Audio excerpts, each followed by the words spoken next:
Kullat shekullore të pranishme gjërësisht në territorin e Lezhës dhe përbën një pasuri të rëndësishme trashëgimi kulturor të zonës, megjithatë një pjesë e madhe e tyre ndodhen në gjendje amortizuar, duke pasur nevojë për ndërhyrje restauruese dhe mbështetje institucionale për të mos humbur vlerat historike dhe arkitekturore që mbartin. Një prej këtyre objekteve është Kulla, 150 vjeçare, monument kulturore kategorisë së parë vendosur në fshatin Ishull Lezhë, e ndërtuar me mur guri dhe arkitekturë të veçantë nga Det Zefi. Ajo është ruajtur ndër vite nga pasardhësit e familjes, por pavarësisht për kujdes së vazhdueshme, objekti ka nevojë për restaurim profesional për të garantuar jetëgjatësinë e tij.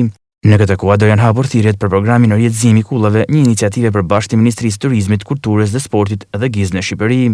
Në total në territorin e Bashkisë Lezhë, kur flasim për gjithë hapësirë integrale që mbulon bashkia jonë, janë rreth 200 kulla.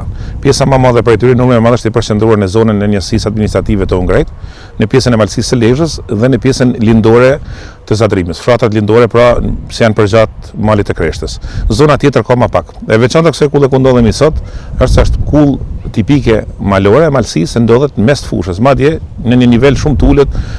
Nëse llogarisë me nivelin e detit, tu mund të jetë rreth jo më shumë se 2 metra mbi nivelin e detit. Është rasti i veçantë, është kulla më e mirë mbajtur, po ashtu ka statusin si monument kulture i kategorisë së parë.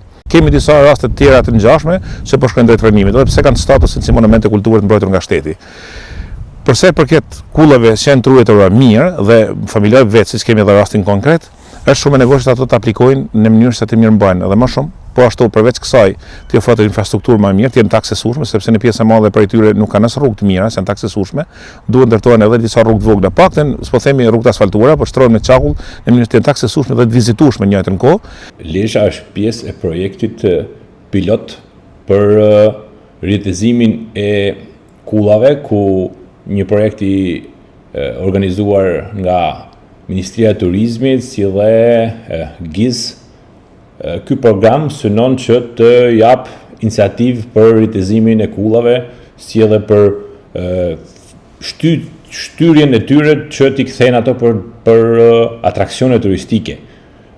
Lezhë ka disa kulla, ne kemi filluar që ta hapim lajmin, t'i japim me mundësi edhe atyre kullave që i kanë ruajtur personat në mënyrë që të kenë shansin që të kalojnë herë me thënë drejt është faza e parë, faza aplikuese, ku gjithë aplikantët do plotësojnë një formular, ku brenda këtij formulari janë të paraqitura mënyra se si është arkitektura, a ka pas ndërhyrje, a është e qëndrueshme, a shikohet për një perspektivë shumë të mirë për ta kthyer atë në një bujtin apo në një atraksion të vizitueshme. Të dhënat e mbledhura në fazën e parë të projektit do shërbejnë si bazë për hartimin e një programi të integruar restaurimi dhe promovimi me synim ruajtjen e afatgjat dhe vënien në funksion të kullave si pasuri të rëndësishme të trashëgimisë kulturore të Lezhës.